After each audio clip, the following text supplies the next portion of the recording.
Welcome to the Dad Show podcast. Today we have Will on the show. Good job, baby. Thank you. Let me get down. Good job. You're welcome. Awesome. Hey, guys. It's Ryan from the Dad Show. Before we get into today's episode, I'd like to take a minute to thank our sponsor. Have you been looking for a way to get on the water for some family fun? If so, please go visit my friends at Blue Springs Boat Company located in Kingston, Tennessee. Family owned and operated since 1988, Blue Springs Boat Company is the largest authorized Bennington and Regal dealership serving the East Tennessee area. They offer new and used boats, have a full parts department, and a certified service department on hand to help you with all your boating needs. They're proud to be your family's boat dealer. Let Blue Springs Boat Company help you find the right boat for you and your family. Visit them online at www.bluespringsboats.com or call 865-376-1472. Now, let's get to the podcast.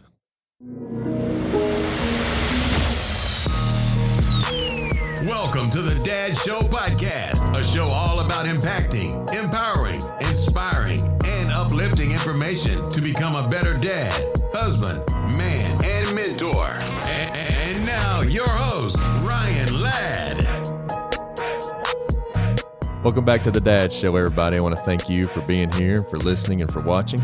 As Kennedy broke the ice there and told you who our guest is today, but before I formally introduce him to you, I'd like to ask that you would follow us on all social media at The Dad Show Podcast, as well as on our website at thedadshowpodcast.com, where you can find our merchandise and all the episodes and a little bit of information about The Dad Show Podcast as well, and the audience that we're trying to reach. So Kennedy broke the ice and already introduced our guest to you. I met Mr. Will whenever he called me, and him and his wife were getting married. I owned a DJ business on the side at the time, and Will contacted me, and so I was able and blessed to be able to DJ their wedding, and it was a beautiful wedding and beautiful ceremony, and man, it was fun, wasn't it? It was yeah, it was a blast. It was a good time. Yeah. So like I said, we got Mr. Will Cardwell on the show today, and I'm just going to ask him and to give a little context about his life and his family and whatever he would like to share. And Will, I want to thank you for being on the show today, man. Well, man, I'm blessed to be here.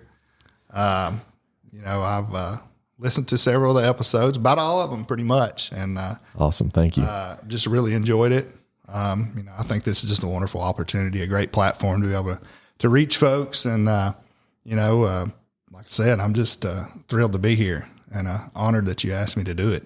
I'm glad you're here, man. I really am. But like Ryan said, I am Will Cardwell. I was born and raised in Clinton.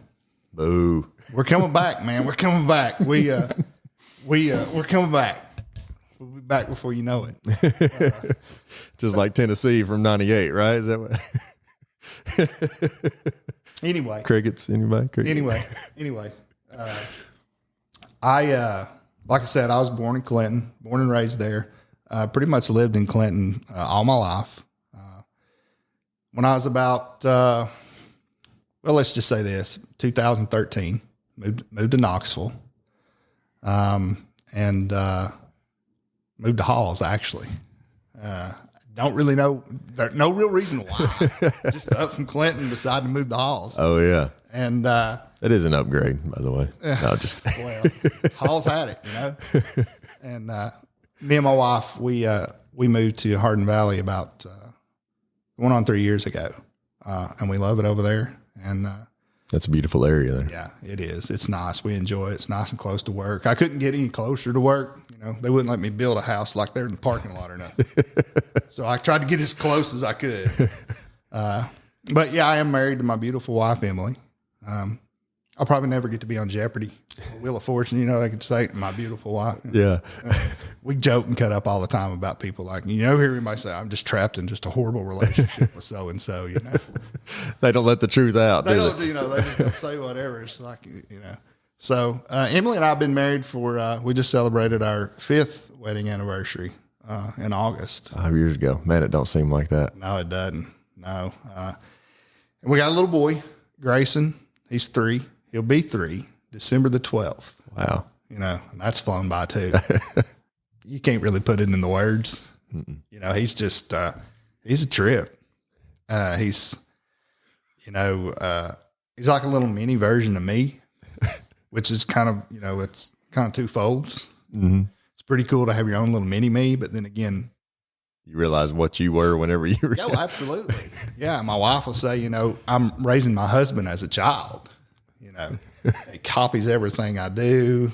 He mimics everything I do, and it's all funny and it's cute. And then you just sit there and you think to yourself, watching what I'm doing, Yeah. we're really going to have to toe the line here, Yeah. Or what's coming in the future if he's already doing what you're doing now. Yeah, absolutely. And, it's, just trying to, like I said, trying to toe the line for him, he keeps me in check, So, but anyway, so I got a 3-year-old, soon to be 3-year-old. I keep wanting to call him 3. And he's like, please don't rush my baby.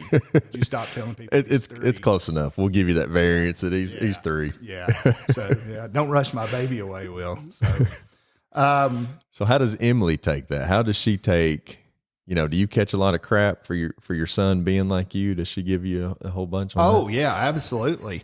And he's he's comical. He's a little bit quick-witted. One of the things that we do, for fun as a family, which is, everybody's gonna be like, a bunch of rednecks.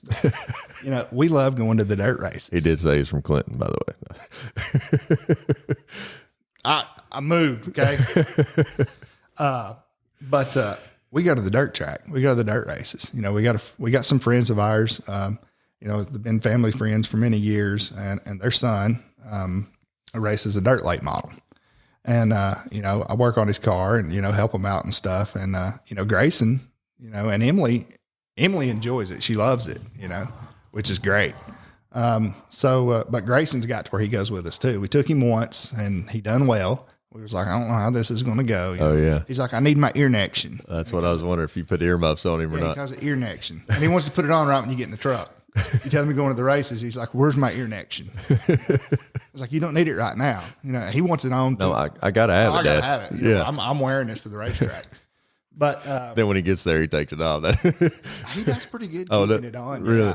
Yeah, he don't want his toboggan or nothing on, or his hat. But he's got to have that ear nection, he calls it. So, but, one thing, that I'm always doing, I'm always taking tires off and on.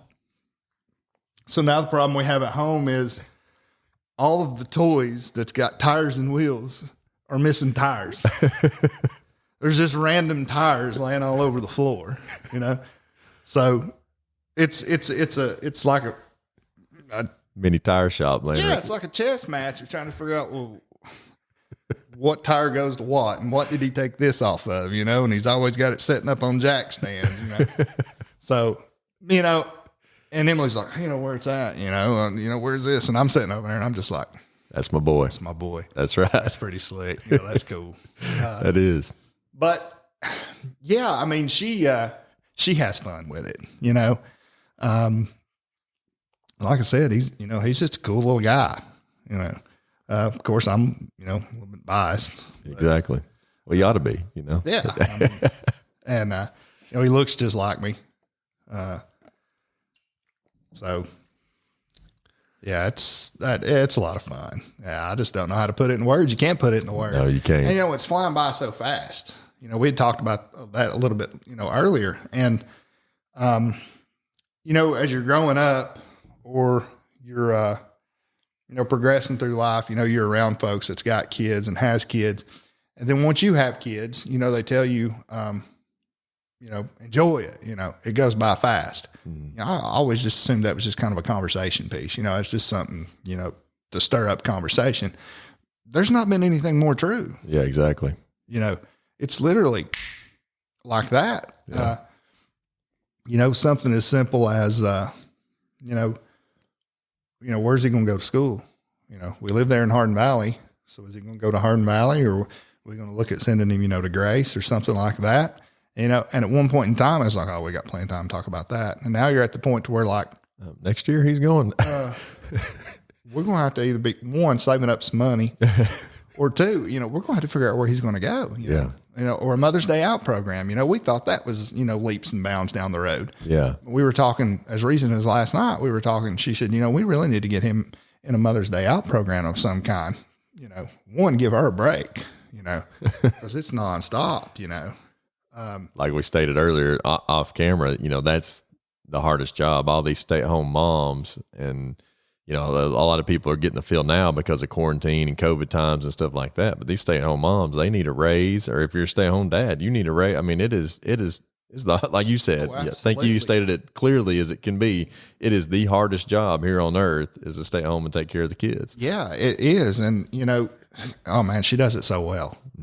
It's like, wow, just watching her do it is just so graceful, isn't it? Oh, it's yeah. It makes you kind of fall in love with her all over again, each time just watching her do it. It's just, but, when we were home during quarantine, when they, had work shut down for a little while, I spent, a couple of weeks at home. We were sitting there eating lunch one day. I went out and picked up lunch, and I didn't go in anywhere, but I went out and grabbed lunch, and we were sitting there eating lunch, and it'd been one of those mornings, where he was just, off the wall, apparently doing what he does every day.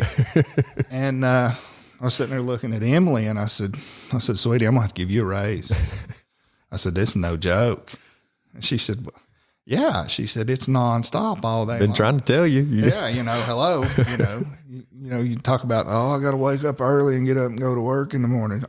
I wish I'd get up early and go to work in the morning. She's thinking, and hear me moan about it, but, these stay at home moms, like you said, stay at home dads, man, they're superheroes. Yes. And these moms and dads, that's having to do it on their own, wow. I don't know how they do it. I have no clue how they do it. And I seen a little bit of that when we were in Cincinnati at the hospital with Kennedy and Lincoln going through transplants. And, for the most part, I mean, there was single parents there, but most of the time it was just one parent there and the other parent was back working. And luckily the good Lord blessed me that I'm on shift work where I could be there for multiple days and not just Saturday, Sunday, and then have to go back to work for the week. So Allie and I are there, and it was work for Allie and I to take care of a medically fragile kid in the hospital going through transplant like that.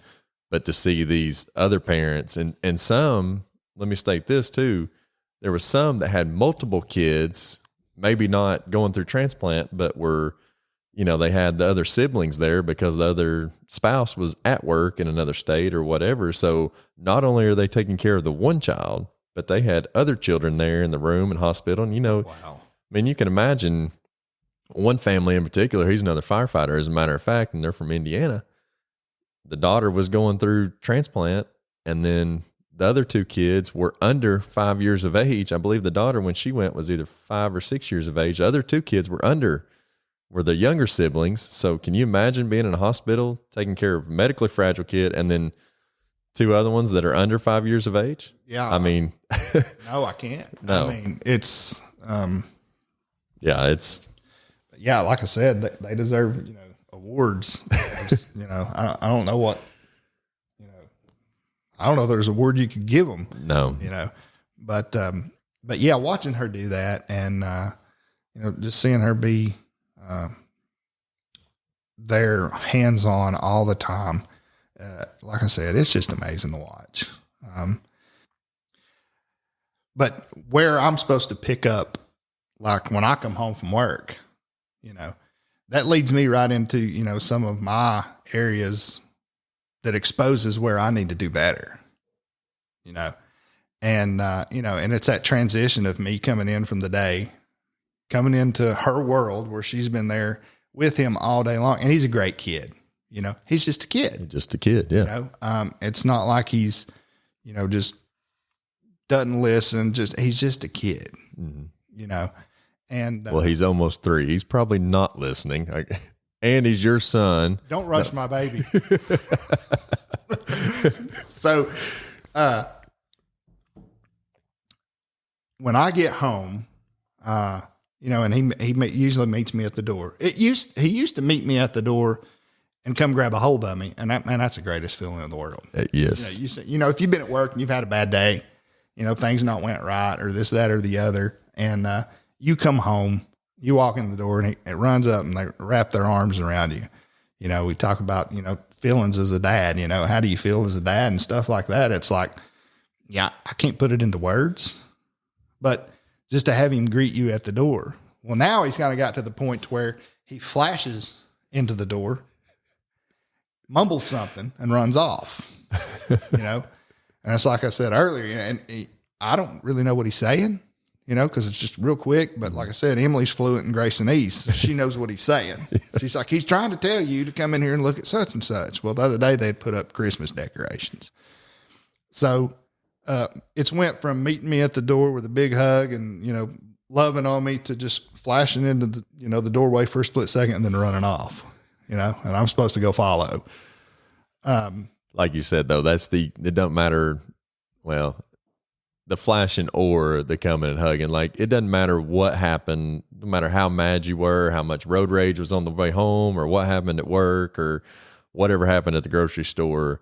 That moment with your kids coming up and running and saying, "Daddy," just loving on, like you said, all that just goes out the door and it doesn't matter. I mean, your spirits are completely just lifted right back up. Oh, absolutely. And bring back to the happiest dad you can be at that point. Yeah. And, it just takes everything and squashes it right back into perspective, like that. Mm-hmm. But and then she's just, she's like, she's happy to see me too, because now it's, it's my turn. Mm-hmm. And, and that's one of the areas, that, me, myself, looking at myself and evaluating, that's one of the areas, I got to do better. When I get home, it is my time. It's time for me to, I've tried to talk to her time and time again about, hey, when I get home of an evening, why don't you go do such and such? Which is a whole lot harder now during COVID and all that crap. I mean, it is. And then, so what am I going to go do? It's late of an evening, I was like, well, go, make an appointment to go get your nails done or something like that. Yeah. And then you get, like the mom guilt, well, I'm supposed to be here. Well, no, that's not what it's supposed to be like. Yeah. Go do your thing. And that's where I've got to be more assertive when it comes to that, of saying, no, seriously, you need to go, Mm-hmm. go do something, Well, it's good for her mind too, to clear and it's like, like we said earlier, I've been at work all day long talking to adults, cutting up or, just having adult interaction. She's been at home all day long with Mickey Roadster Racer and, just, whatever the imaginary friend is for the week or whoever, or not only that, if you're not at work having adult interaction, you're having your time, quiet time. You're at work, you're doing what you got to do, but you're just by yourself, not having a 3 or 4 or 5 year old run around the house and constantly tugging at you, needing you. To where she's on the other side of that, she hasn't had any quote unquote me time or anything of that nature. So yeah, I definitely see that she needs to, for her on mental health and wellness, needs to go have her time or go have adult interaction. I think that I would go crazy if, I was on the other end of that, of being at home. And I love my kids, don't get me wrong, but like we stated, yeah. Well, and she'd gotten to the point to where, she would go work, like one day a week, to get out of the house, but, COVID has kind of put some deals on that too, cause my mom would come over and watch him. And that gave my mom an opportunity to spend a little bit of time with Grayson. And then Emilee would go to work and get out of the house. But, with, COVID and what all was going on, that's threw everything in a whirlwind, Yes. And it's not like I'm just talking about just me. I mean, it's done it to everybody. Everybody. Yeah. So she lost that outlet a little bit, but on the same token, I mean, it's not like she complains about it and just, she just takes everything in such stride. And I guess where I'm headed with this, going back, me looking in, watching her do her thing, man, it's just amazing. Mm-hmm. I don't know how they do it. I really don't. No. But I think where you're going to a little bit earlier, and I may have cut you off and got you sidetracked, is that when you do come home, you do come in the door, it's dad's time to be present.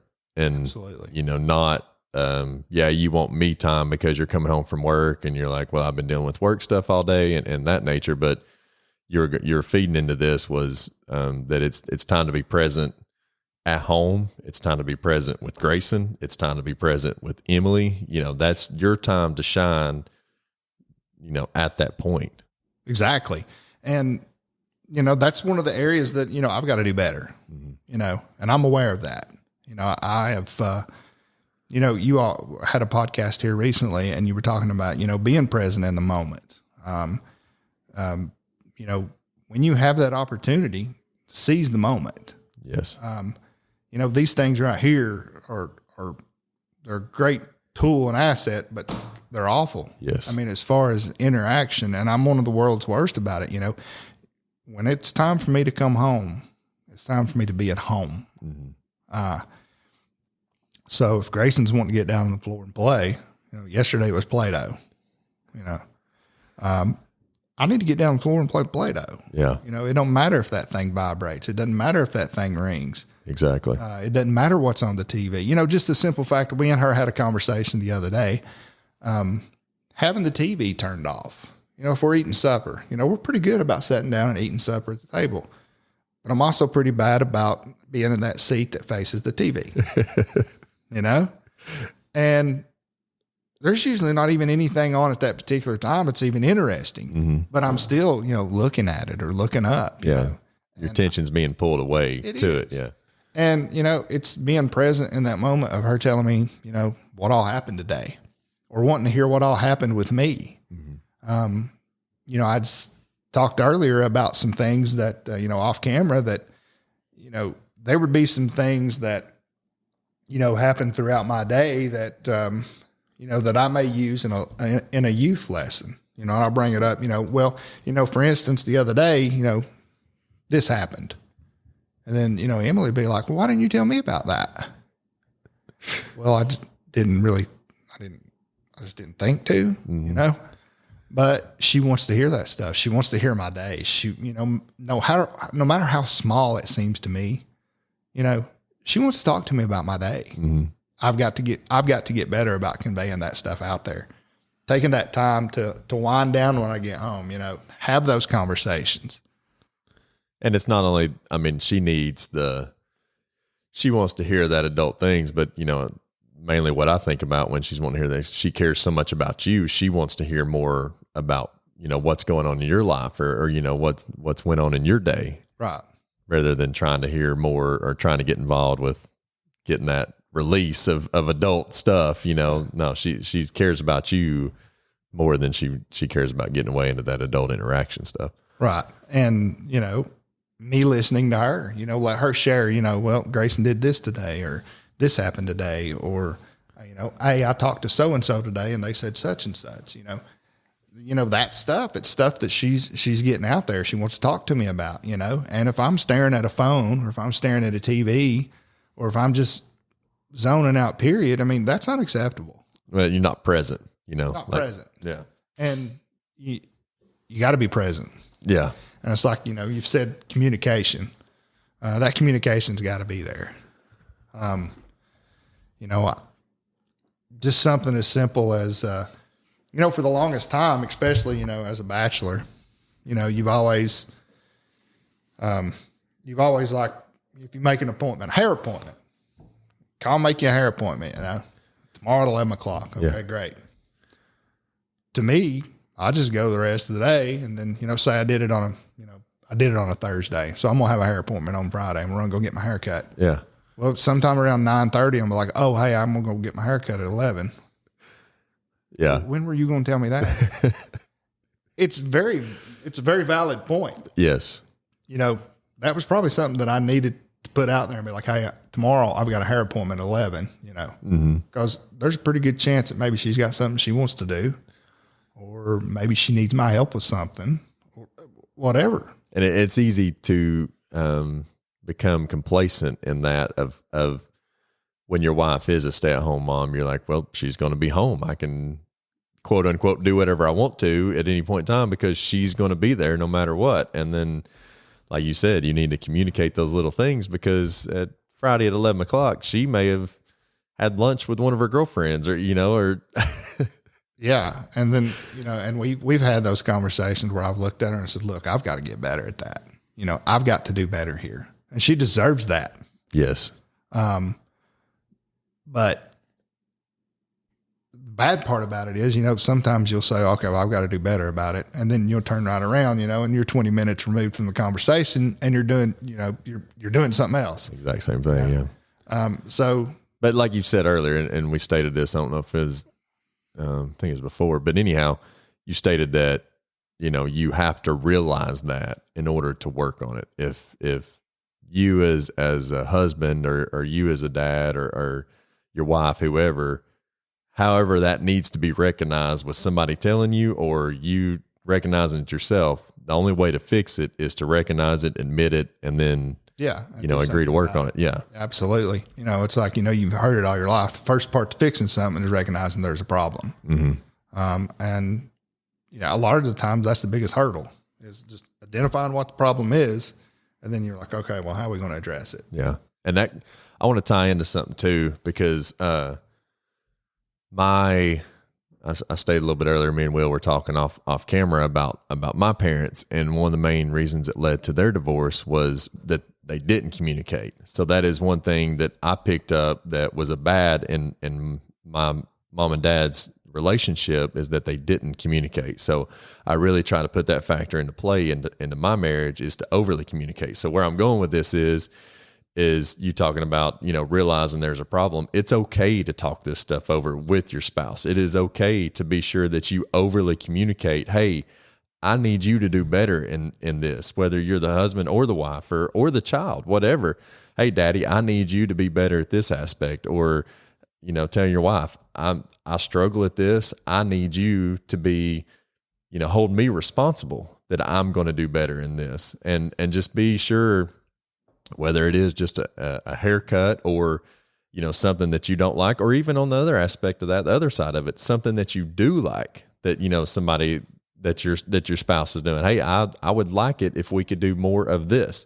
Or I don't like it when you do this. No, don't do it. Just be sure that you overly communicate those things, because like you said, it leaves questions in the air. It leaves, that gray area of a lot of stuff that if you don't communicate it, it's going to be misconstrued. I can just about guarantee you, and it's going to cause problems. Yeah. And, on the other side of that, well, actually it kind of runs right along with it. We've already discussed, she's been at home with him all day, being a mom, which is tough, all day long. And then I just go out and make an appointment. I got into a point to where I decided I was going to pick back up the guitar. I was going to take me a few lessons, right? So I called me a guy and talked to him, and I said, well, let me get back to you. Because right in the middle of talking to him, he said, well, how's like Fridays, around 10 o'clock sound? In my mind, I'm like, that sounds great. Great. Perfect. And I paused and I said, okay, well, I'll tell you what, I'm going to get back to you. Let me talk to my wife. I kind of went, that's a good job. Check mark that one. That's right. Yeah. Let me talk to my wife. All right. Good job, Will.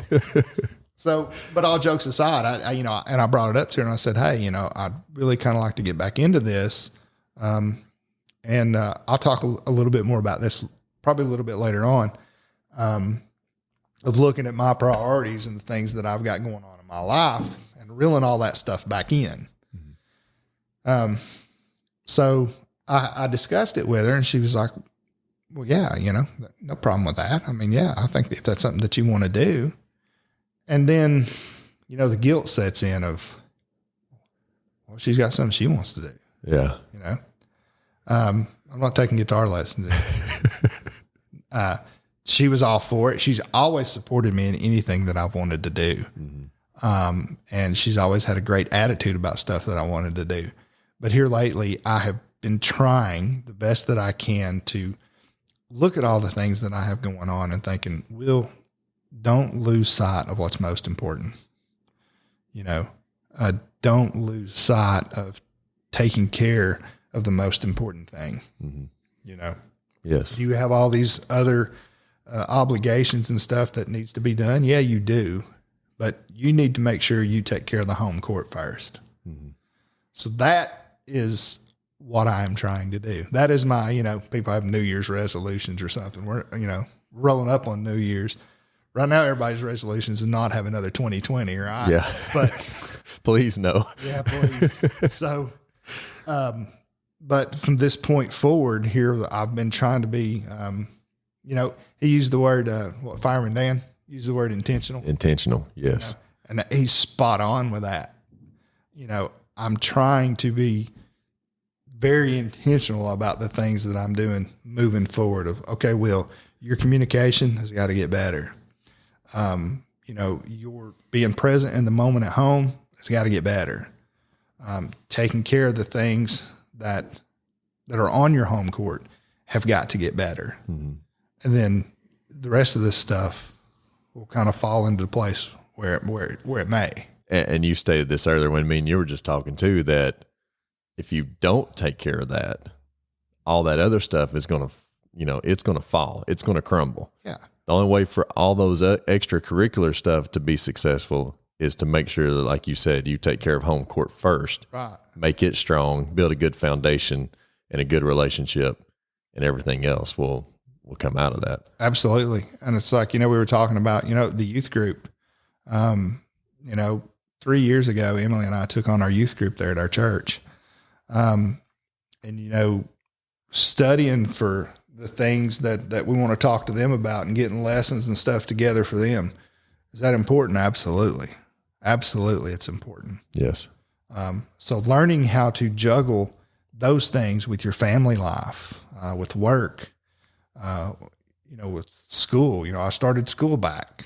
Why not just throw all that into the mix? If I've not got enough going on, let's go ahead and put that in. It ain't going to break the camel's back there. I actually took a leave of absence from school this past semester. That was kind of part of that deal of where I told you, I said, okay, look, does school have to happen right now? Do I have to, finish that right now? No, I'm not on any type of timeline for that. Is it something I want to do? Absolutely. Is it something that I absolutely have to do right now? No, it's not. But there is something that I have to do, which is take care of my family. Yes. And put the things that matter first. Yeah.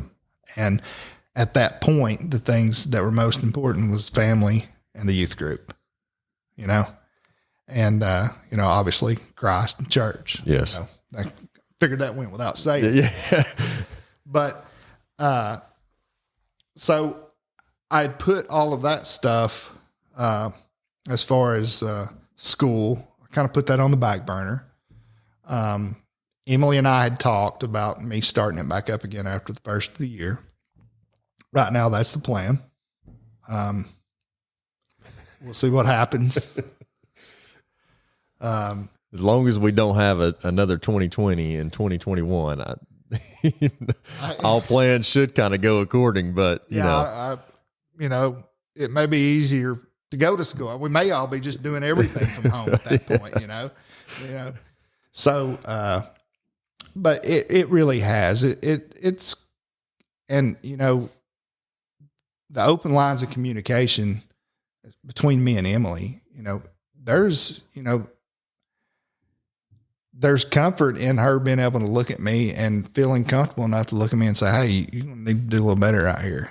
Yeah. As far as the communication or something goes, and for her, for me, for us, I feel like, okay, we've got some pretty good communication for her to be able to just throw that out there. Oh yeah. Like you said earlier, even communication about, hey, we need to improve here is better than silence. Yes. Yeah. So basically I've got a lot of work to do. We all do. I kind of want to switch back and run back just a little bit. This question may catch you a little off guard. You had stated that you and Emilee took over the youth group.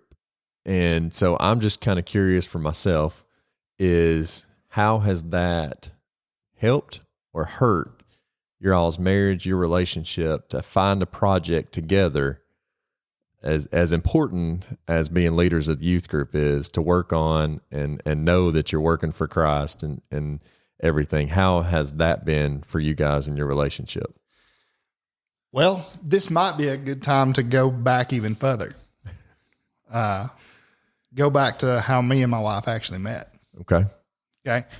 So, and you'll see where I'm going to tie this in a little bit later on as far as the youth group's concerned. But,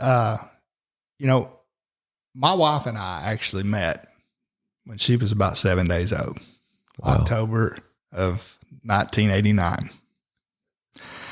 The church that we attend now, the church that, we're doing the youth and stuff at, was a church that her and I both grew up in.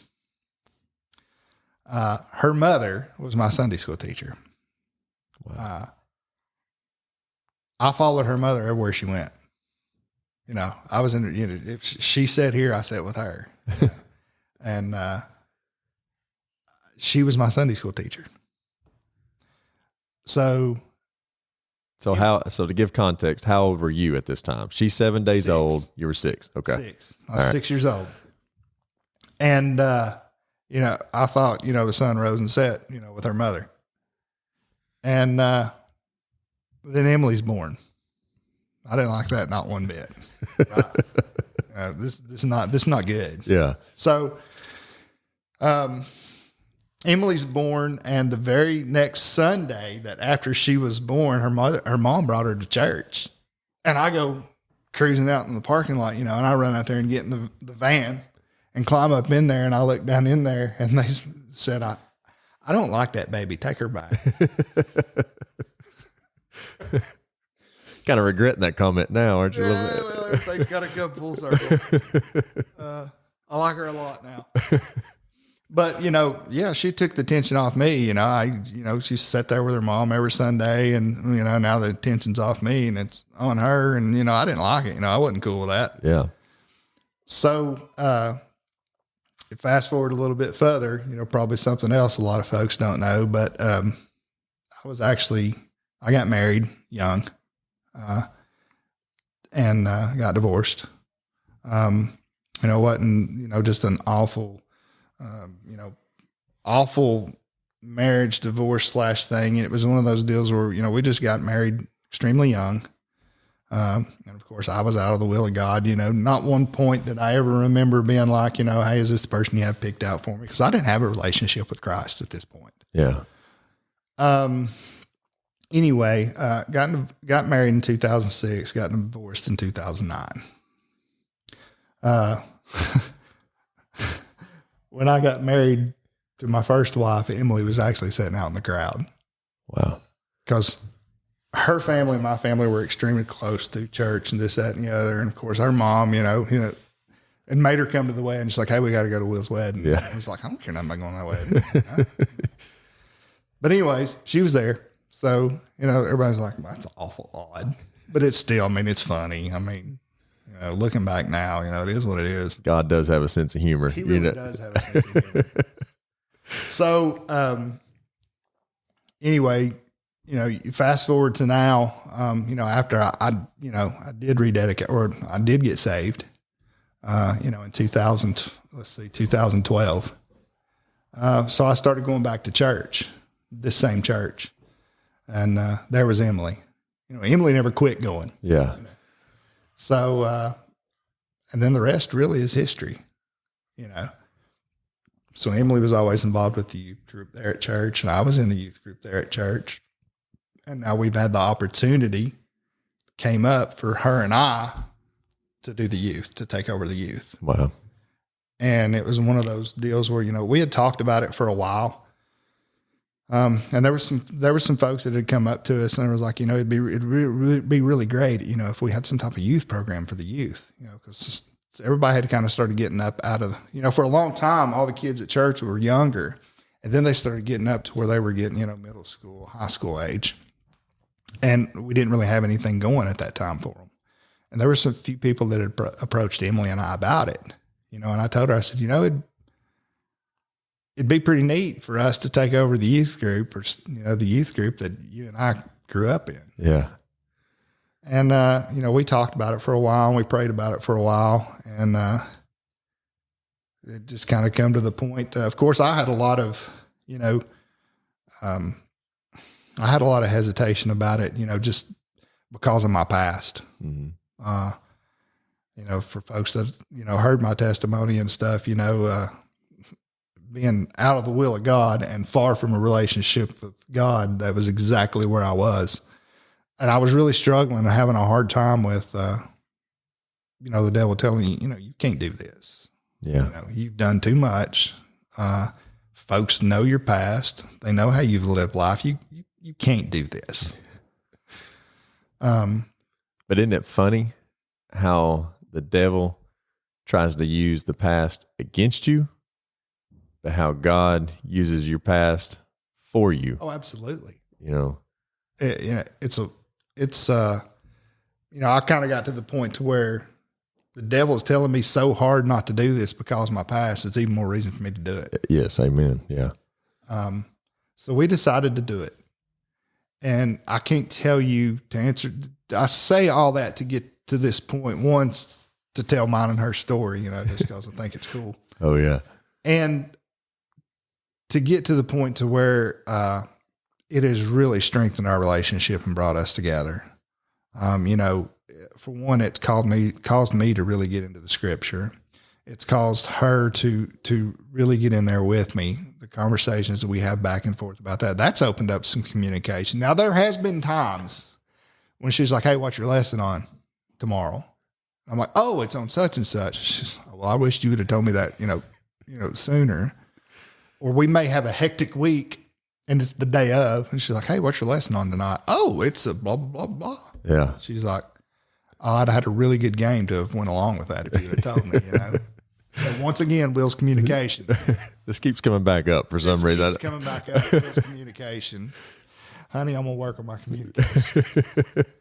So, but it really has brought us closer together. It's really strengthened, our relationship with Christ all the way around. And as far as has there been any problem areas with it? Communication. Communication. There it is again. Let's go with communication. No.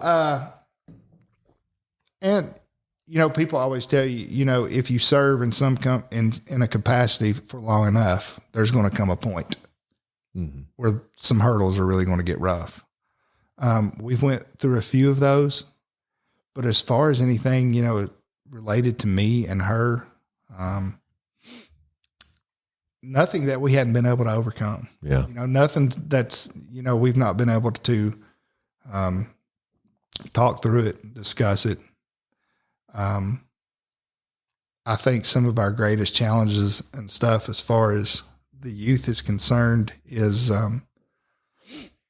making sure that we balance that time with our family life, with Grayson. We have a youth group of, before COVID hit, we were about 21. Wow. That's a pretty good youth group. It was. Yeah. And they were really starting to gel with one another. They were really starting to become, to where they were, for the longest time when we first got it started, you'd be like, "Hey, has anybody got any prayer requests?" Silence. Yeah. And now it's just like, I'm like, hey, we need to chill out. We got to do this. We got to do that. Now they're all talking over one another and everything.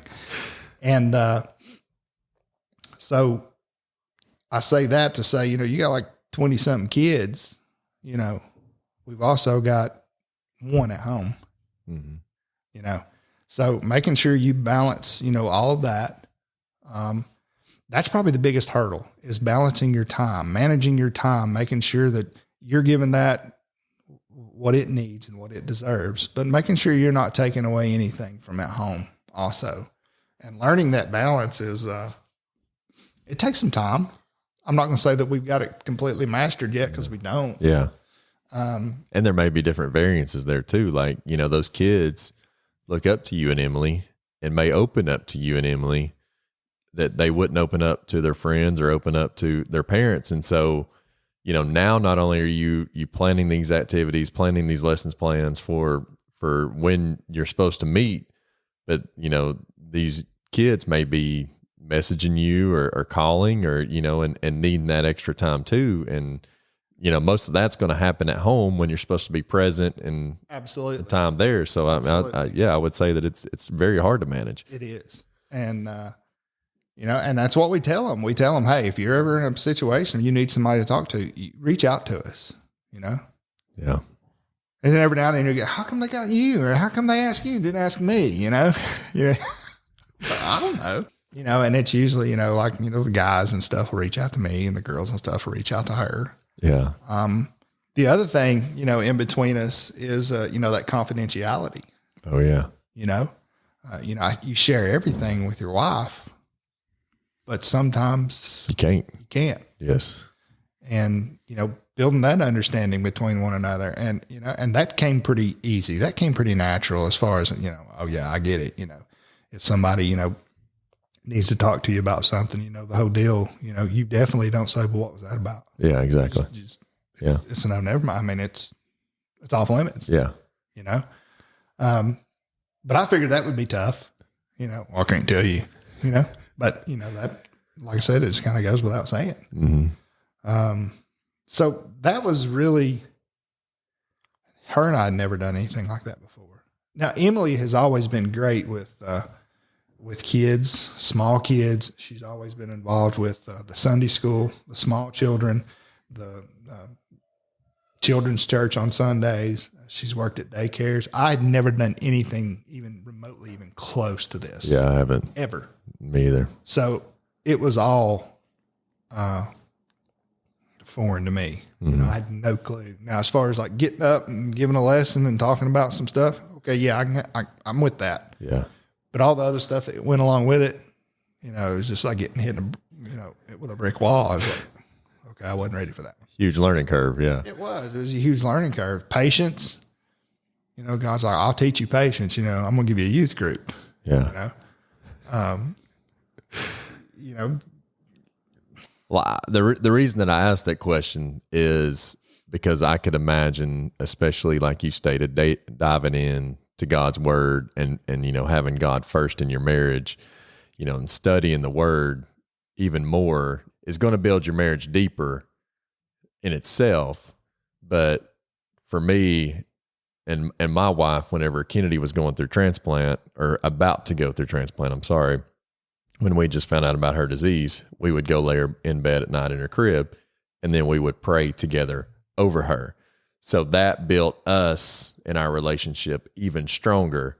So where I was going with that question is, I know that, diving in together for, an end result with Kennedy and praying over her, I could imagine, you and your wife taking on the youth group and working towards that goal together is got to just build your relationship even more. Yeah. And, it's funny you mentioned, the prayer. We got to a point now, and we do this every night. And, when you first do it, especially as you're growing up, you hear people pray out loud, and that you're like, how do they do that? Pray out loud in front of people. Yeah. And then you get to where you can do it. And then there was like a huge mental block and a hurdle for me, pray out loud in front of Emilee. Yeah. And it got to the point to where, we was talking one night, and I was, we need to have prayer together at night before we go to sleep. And it started when she got pregnant with Grayson. It was the first time I ever done it. And it was basically, we was praying for Grayson's, praying for his health, praying for a safe delivery. And one night I just started praying out loud while we were laying there in the bed. And I don't think that there's ever really been a more like close feeling. I mean, it was like a moment that, yes, that we're just extremely, I can't even put it into words. Yeah, it's almost like just like it says in God's word, two become one. Yeah. It's the closest moment that I can state that I felt the closest to my wife. I agree. As one. I remember it plain as day, after we finished that prayer, it was just like, we got to do that all the time. Yeah. And then it's just kind of stuck. And it's also one of those things where, you can look at the youth and you can look at them and say, Emilee and I pray together, and be able to say that truthfully and say, hey, yeah, we do. Which opens up them to be like, it is okay for me and my friend to pray together, instead of me having to crawl in a closet or, somewhere by myself, and I can only do it by myself. It teaches them and shows them, no, it's okay to pray with other people. It doesn't have to be your spouse. It doesn't have to be your brother. It can be anybody. Yeah. It really did. It opened up avenues for her and I that may have never been opened up had it not been for that. So it's strengthened our relationship in many ways. So I'm even going to throw another little curveball at you too. So the moment that Grayson was born and you knew kind of where you'd been in your past and what had been happening, man, how did you feel at that moment seeing your son for the very first time? You just have to give all thanks and all glory to God. I mean, from where I was in my life, like I said, living for the world, living in the world, without Christ, none of that happens. Yeah. And I mean, that's obvious, but I'm saying without my relationship with Christ and being saved and turning my life around, Grayson doesn't happen. Yeah. And to hold him for the first time, and it really is, it was like a highlight reel. Some of it was bad, and then some of it was good, but it was just like, thank you. For picking me up out of the muck and the mud, cleaning me off and setting me back up on the right path, because this gift is not possible without that. Yeah. And it was just almost like, there's a song, this is way off subject, but there's a song that's probably my favorite song, period. And it's by Mercy Me. And the song's called Dear Younger Me. That's the name of the song. And I still to this day can't make it through that whole song without, I'll be down there in the truck, I'm driving down the road, sun's in my eyes. Yeah. Allergies got to give me. Yeah. But, I just sit and think back to, my life before Christ and what my life is now with Christ. And there's only one word to describe it, and it's joy. Yes. There's happiness and there's happy times and stuff, but joy is just something all in it's to itself. Mm-hmm. True joy too, not just joy. say, "Oh, I'm happy, I'm joyful." True lasting joy of just a fullness, from a void that was that I was trying to fill with all this other stuff prior. Yes. To now, just like they say, my cup runneth over. I mean, it's like at that moment when I got him. I mean, I had a cup that was just spilling out on the floor. Yeah. And it's just you just thank God. Yeah. That's all I could do. It's just to thank God for, for this precious gift. And that's where I was too, like, holding Kennedy for the first time and seeing her, it was like, man, I was this way all my life. I was, I've done this in my life. I'm undeserving, like you said, like I don't deserve it. I don't, it's just, thank you, God, is basically, because like you said, it was a highlight reel. You're holding this precious baby in your hands and you're like, is this real? Like, am I really holding my child after everything that I've done and been through? God still bless me in this way. Yeah. I mean, it just goes, a merciful, I mean, we're saved by grace. Yes. It's like, there's another part in that song. And I said this the other day, when I was doing a message that, where it says you were never meant to carry this beyond the cross. All that hurt, all that pain, all that, depression, the sin, every bit of that, his intentions was not for us to carry any bit of that stuff past the cross, because he took and bore every bit of that for us. Yes. Now we still try to grab some of it and run with it. That's not human nature. That's human nature. Yeah. That wasn't his intention. His intention was carries it for us, takes care of it for us. and we just naturally try to go back and grab it. But, for that particular moment, holding him, every bit of that did stop. That joy. It's just like, it's easy to throw your hands up and say, you know what, there ain't nothing else to explain it but God. It's a God thing. It's that easy, but it's also that hard to admit that too. Yeah, you can't, there's no words to describe it. Yeah. So we've touched on Grayson and the joy of being a father and him being born, but I kind of want to switch gears just a little bit and talk about Emilee. We've talked about your flaws, with your relationship and your marriage and what you need to work on, but I kind of want to hit on a couple of things that you do well, and how that you make Emilee feel secure in your all's relationship, and maybe some ways that you go out of your way to make her feel secure and loved. Obviously, that's any husband's favorite thing to do. Yes. Is to show your wife and how special she is to you, to make her feel loved. One of the things that I've really tried to do hard here lately is, say those instances where she isn't at home, she is going to do something. Everybody talks about the love languages, Mm-hmm. So hers is, acts of service, so, straightening up the house, Emilee is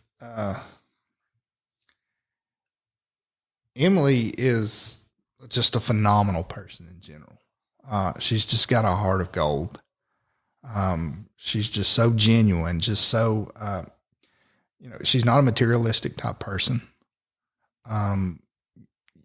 Just helping her around the house, straighten up around the house, without, being told or asked, or without getting that hint. The main thing is, as far as your wife, it's your main objective, and should be your main objective and goal, is she's the only person. She's the only person for you, period. Mm-hmm. She's the most important person in your life, and, as far as Emilee, she kind of make jokes every now and then. You said something earlier about it, but she's like, I ain't got no, I don't worry about Will stepping out or doing anything, out of line, as far as that goes. He's dedicated. I was a Dale Earnhardt Jr. and a Tennessee football fan my whole life. It was some rough years, and I remained dedicated. Yeah. She says, I don't worry about him, But Tennessee balls, they're coming back too. We'll keep praying about that. Yeah, no kidding. Emilee's, main thing is, like I said, just being present. For me to just be present in the moments, present in the conversation, present when I'm at home. Now, will I plan, every now and then, I'll get the mother-in-law, she'll watch Grayson, and, we may go to dinner. But that's not really what makes Emilee tick. What makes, I've got a nickname. And, I answer the phone at work and I'll be like, hey, pretty girl. That's her name, pretty girl. Yeah. That's what I call her.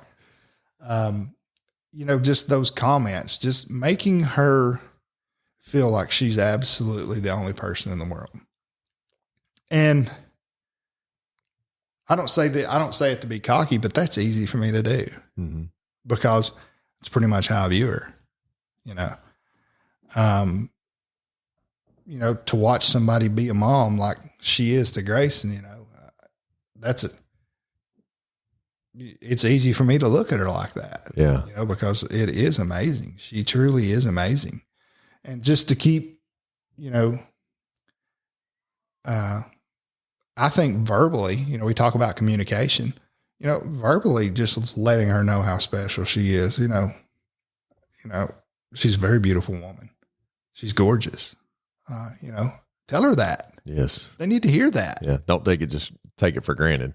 Yeah. I mean, they need to hear that. They should hear that. Yes. And in today's world, we had talked about, like this being a, overly sexualized world, and, just everything that's out there, there's, every time you flip on a TV or you flip on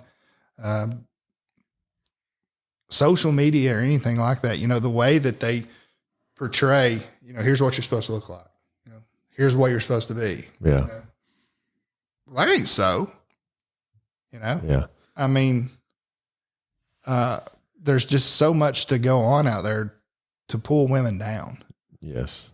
Too much negativity out there. There is too much negativity out there. And the one person they need to hear some, positive from is us. Exactly.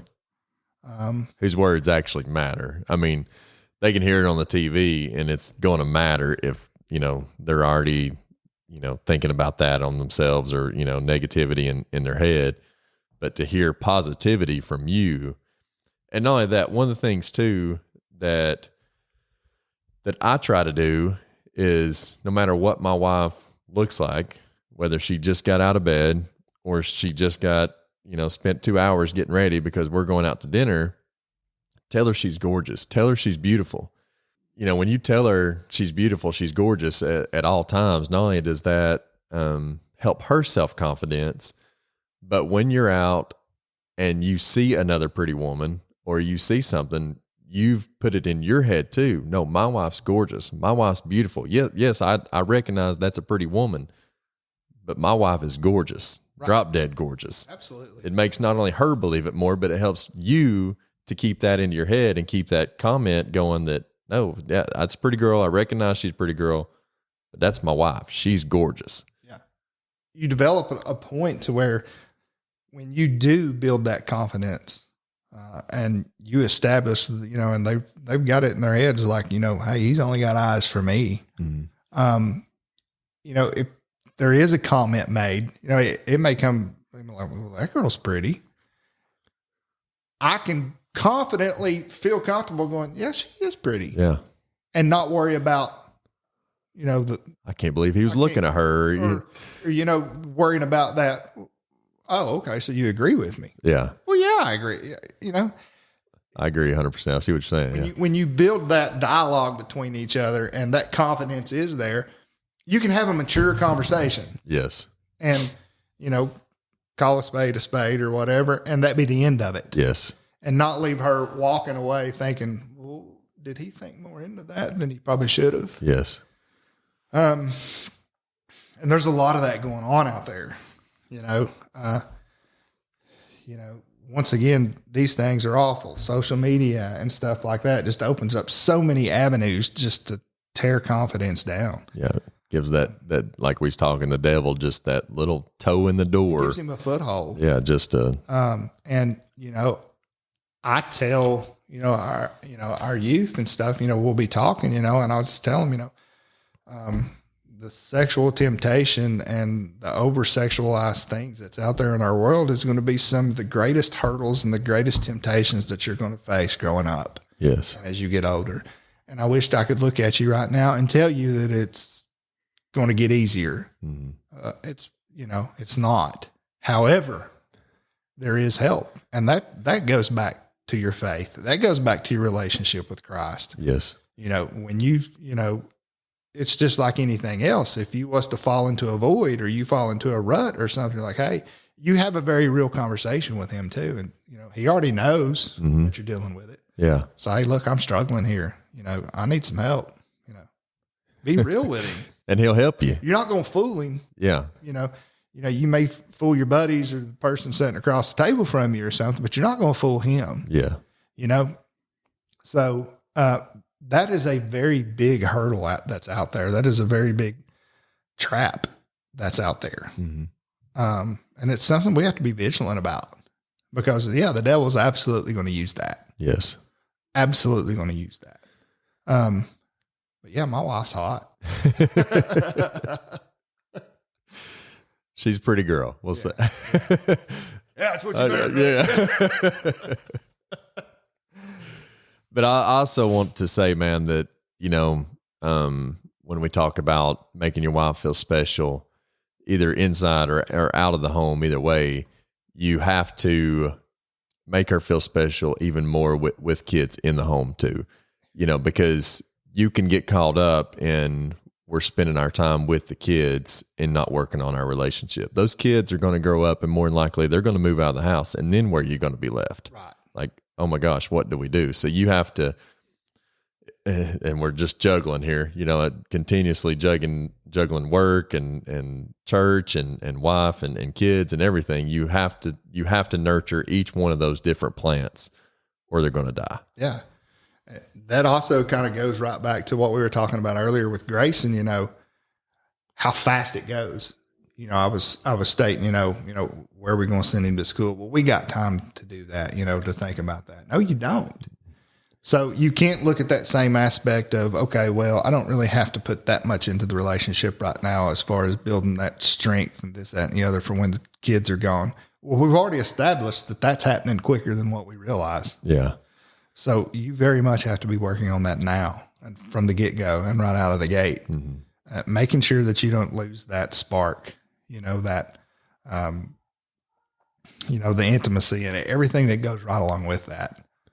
And it starts right back with making them feel special. Yes. And that's, and I almost feel like the greatest, compliment, I felt like that's what I've said a couple of times. And, with Grayson in the house, it does make it more challenging than the way it used to be when it was just me and her. Yeah. So to make sure that we strengthen our relationship and establish that relationship as far as many years down the road, I think Jamie said it best when you had Jamie on. He made a comment that, you can't put a roof over something that's not framed up. Exactly. As far as having a foundation. Yes. That foundation starts now. Yeah. That foundation, started then. And you just have to keep building on it. You have to keep building on it. And not saying that you can't do it whenever your child turns 18, but you won't be on a hard, curvy mountain road if you start now. Right. Yeah. You won't feel like, saving for retirement. Yeah. If you're going to retire at 62 and you start saving at 52, you're probably going to be in trouble. Yeah.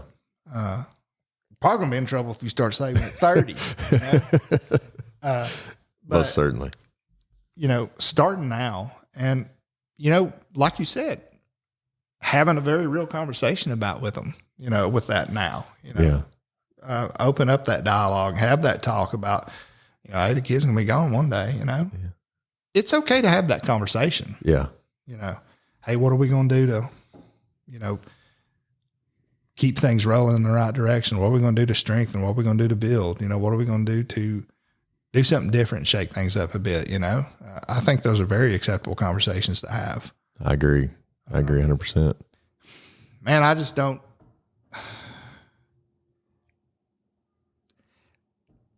To make her feel special, or to be something that I am striving to do every single day of the week. And probably something that I feel like I do pretty well, but I could do better. Mm-hmm. Just like every other aspect of my life, I could do better. But man, she's just, this may sound cliche, but man, she's just easy to love. Yeah. You know what I mean?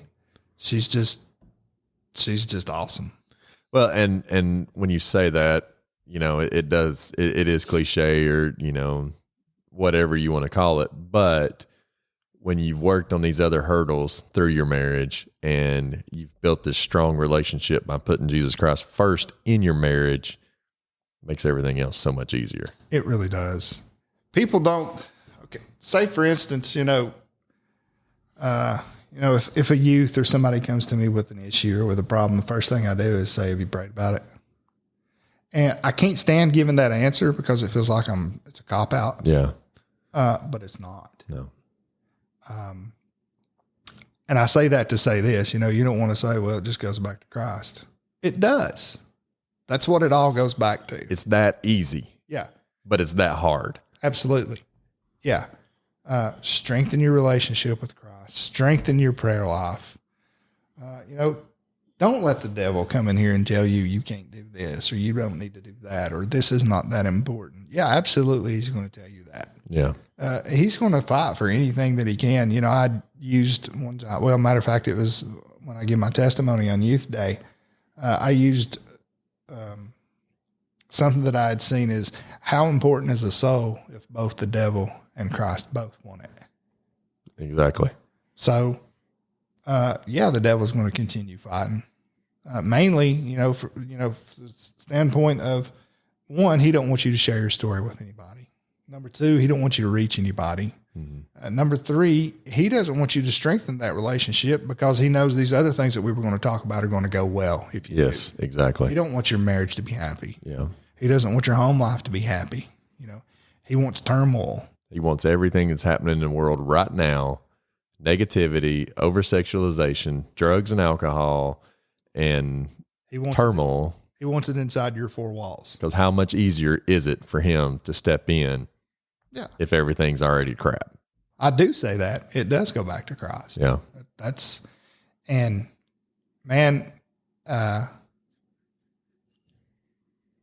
December 14th, 2012 is when I gave my life over to Christ and got saved. And I can honestly say that's when things started changing. Did they change overnight? No, they didn't change overnight. Did they change over the course of a couple of weeks or a month? No, they didn't. But gradually, yes, Christ started, removing this out and placing this in. I talk about people, you and I earlier were talking about Scott Wilson, a mutual friend of both of ours. Mm-hmm. That's somebody that Christ placed in my life out of nowhere. Yeah. And he's just been absolutely just a huge, he's been like a mentor. Yeah. Christ just starts placing those like-minded people and those good people in your life. And once all that stuff starts happening, things start falling into place. Things start disappearing out of your life. Other stuff starts appearing. And it's not always easy. Even though you choose to walk with Christ and you choose to serve him fully, that doesn't mean that everything's going to be, sunshine and rainbows all the time. It's those rainbows show up because of the storms that you have to go through. But going through those storms, you build that strength and you build that courage to keep driving and knock all that bad stuff away. Absolutely. It's like over in Matthew, he tells us, you're going to go through trials. You're going to go through tribulation. You're going to suffer. But he also tells us, to take heart that he's overcome the world. Yes. I've told the kids before, they're all about video games.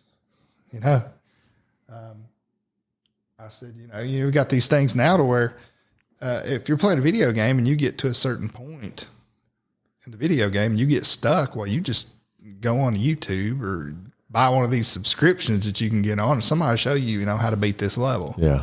Well, as Christians, we have a subscription to something or to somebody who has already played this game once. Yes. And won. You don't have to pay for it. You don't have to pay for it. It's already been paid for. Yes. Amen. It's like a subscription that it's open and it's there for you. All you got to do is accept it. Yes. And, just like he said, he's already overcome this world. And the things that we look at, you said a constant conversation is, man, it's getting bad out there. It's getting bad out there. Well, yeah, it is. And he told us it was going to. Mm-hmm. But he also says, take heart, I've overcome the world. Yeah. And you're mine. Therefore, someday you will too. And that helps you look so positive and be more positive than what the world wants you to do is be negative because, he tells us it's going to be bad. The world's going to get worse. But look what he's already, came through and conquered for us that, we can look and see that it's negative on the outside, but not really worried because how good is my God? Yeah, absolutely. And that, that goes back to that faith that we had talked about earlier. He's got plans for good. He's got plans for joy and peace in our life. But there's going to be some turmoil. That's where that faith comes in there. Yeah. That's where that faith comes in as to, okay, he said this is going to be rough, and he said I was going to have some hurdles. So I got to trust what he says, and I know it to be true. But you still got to have that faith. Yes. Of, okay, God's going to get me through this. And he will get you through it. And you just got to stay strong. And I was listening to a podcast earlier, and I know I'm going to misconstrue this and tell it terribly, but the guy, portrayed it so well that when you have negative thoughts in your mind, that's not you telling yourself that, who wants to put negative thoughts in their own heads? That's not God putting those negative thoughts in there. That's the devil trying to get something to get you away from getting closer to God. That's those negative thoughts say, no, you can't do this. You can't do it because let's just say, for instance, you want to run a 100-yard dash in, I don't know, whatever world record time is. The devil's going to say, you're fat, you're slow, you're flat-footed. There's no way that you're going to be able to get to that number. But once you get there, who are you going to give the glory to? Are you going to take it yourself, or are you going to give the glory to God? And more than likely, you're going to give the glory to God if you're walking with God. And what's that going to do to the devil? That's just going to push him further and further away. So he's going to put you in those negative thoughts in your head to say, no, you cannot do that. There's no way you can do that. And you just got to be able to push those away. And the closer that you walk with God, the easier that it's going to be to push those thoughts away. Absolutely. And, the devil, we talk about, I was telling you earlier, about, the darts that the devil throws at us, and, his greatest tool, lies and deception. And for me, probably my biggest hurdle is doing things like this right here. They're not a hurdle because, as far as, mentality wise for me, think they're hard to do or this, that, or the other. But the devil tells me all the time when I get up to talk to our youth, or when I get up in front of the church to, share a message that, God's laid on my heart, or when I come here to sit with you here tonight and tell a little bit about my story and a little bit about where I come from, in the back of my mind, the devil's sitting there, Will, nobody's going to take you serious. There's people that knew you in your past. Mm-hmm. Like, this guy's talking to a group of youth. Are you kidding me?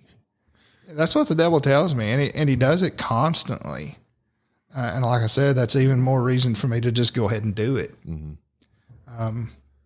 Because I think it's very important for people to hear. We've all come from somewhere. And Christ can take anyone at any particular time and pick them up and clean them off and set them back on a path. Yes. He may not set you on a path to go be a youth leader, or, to go be a pastor, or to go, he may not set you on that type of path, but he can set you on a path back to a life of joy. Yes. Back to a life of peace and happiness, to where you don't have that void that you were searching for, the night before or something. I think back to the times, when I was out living in the world and I was out doing this, and, there was a trip to jail at one point in time, being out somewhere I shouldn't have been, and, a fight or this, that, or the other, poor decisions, living for the world and living for the moment to fill a void in my life. Mm-hmm. But God can take anyone and pull them out of that. And people have to know that. They have to hear that. Is it hard to tell stories about yourself as far as, they're not so great and they're not so flattering? Yeah, absolutely it is. But you have to tell those stories to let people know what kind of God we serve. And how good he is. And, he can do anything for anyone. And, the devil tells me all the time, nobody can take you serious because of this or because of that, and you just have to push through and just say, you know what? All right. Say 300 people don't take me serious, but one does. It's more than worth it. Well, then there you go. Yes. So, but those 300 people are letting the devil put the thoughts in their head of, not want to listen to you because they know what happened in your past. Yeah. Rather than seeing how great our God is of bringing you out of that past to where you are today. Yes, absolutely. And, you know, I will say this. There's been far less people say something negative than there has been positive feedback. Yes. Matter of fact, to my knowledge, nobody's ever like said anything to me directly like, dude, was you really talking to a church? You know, nobody's ever actually said. Now, did they say it to themselves or whatever? They may have. Yeah. But directly, no. Now, how many people has said, man, I appreciate you sharing that. I really needed to hear that. Or, I didn't know all of that. That's, you know, so there's been plenty of that. Yeah. So, and there may be people out there saying, well, he says this now. We'll see what happens in a month, 2 months, a year, you know, and they're just waiting around and you're going to have that, but got to continue the walk. You do. And, you know, that's a hard walk, you know, because the other thing about it is once you do start doing this stuff, then everybody's watching. Yes. You know, and the thing people need to understand is, yeah, you're probably going to see me mess up. Because I'm not perfect. No, I'm not. I mean, that's the whole purpose of all of this. Yeah. The whole purpose of all of this is because we're not perfect. Yeah. You know, so am I going to slip up and say something I'm probably not supposed to or whatever? Well, yeah, probably. You know, I'll probably do something that I'm not supposed to do between the time I get from Harriman to Hardin Valley. Yeah. You know? And people need to know that. They need to hear that. You know, my pastor,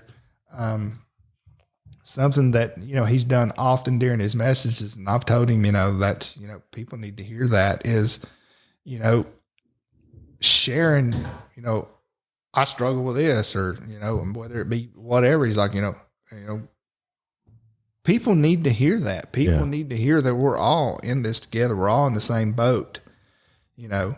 You get angry and lose your temper, you have, you know, a moment to where you're upset about something. Well, okay. Yeah, that's going to happen, you know? And like you said, to share that, because there may be somebody else out there that may lose their temper.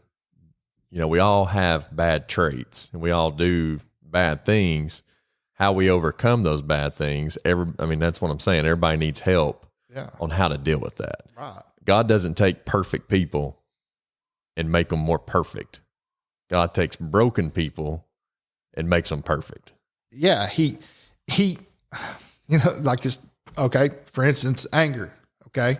You know, it used to be nothing. You know, I'd be playing golf, you know, and hit a bad shot and just blow a gasket, you know, throw a club off in the middle of the woods, you know, and just lose it. Yeah. Now I just, dude, you're not really that good of a golfer. Okay. Yeah, just laugh at yourself. Yeah. You know, you were never really that good anyway. You know, I used to get mad like, I'm a real good golfer. I shouldn't be hitting shots. Yeah, you were. You were not that good. I'm going to play Tiger Woods tomorrow, as a matter of fact. Yeah. You know, so now just call it for what it is. Okay, dude, you're really not that good of a golfer anyway.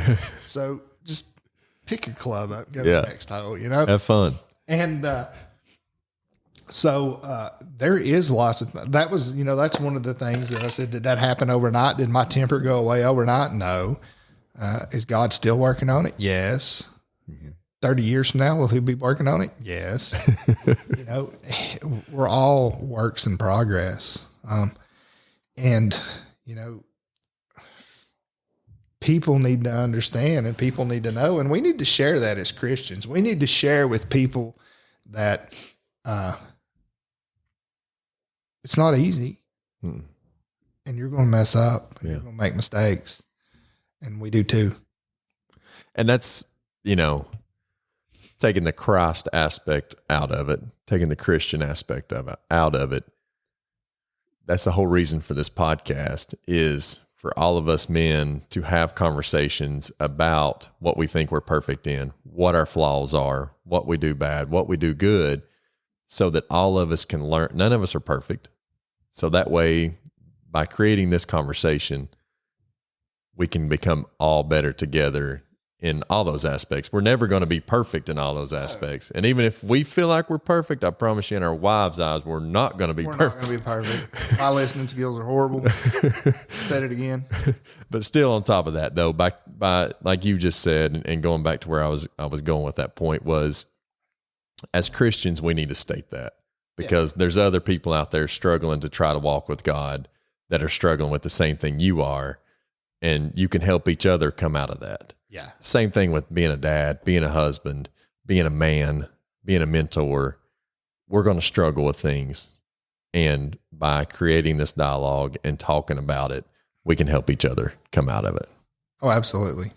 And I mean, yeah, this is, I wished, that's like, when Grayson was born, you were talking about when Grayson was born, you had that moment of holding him, this, that, and the other. And then you go to the moment where you're there in the hospital for a couple of days and then you get discharged. Well, you get discharge papers and it says, it talks about feeding and this, that, and the other. Then it stops. It don't go no further. It was like, well, what? This just tells me what to do about feeding. What about everything after that? Yeah. Well, you're on your own. You're a man. Don't act like you read directions anyway. So. You're on your own. It's not like buying a TV where you get an owner's manual. Yeah. It tells you everything. And it's the same way with marriage. I mean, you get married and it just starts. You're just getting started. Yes.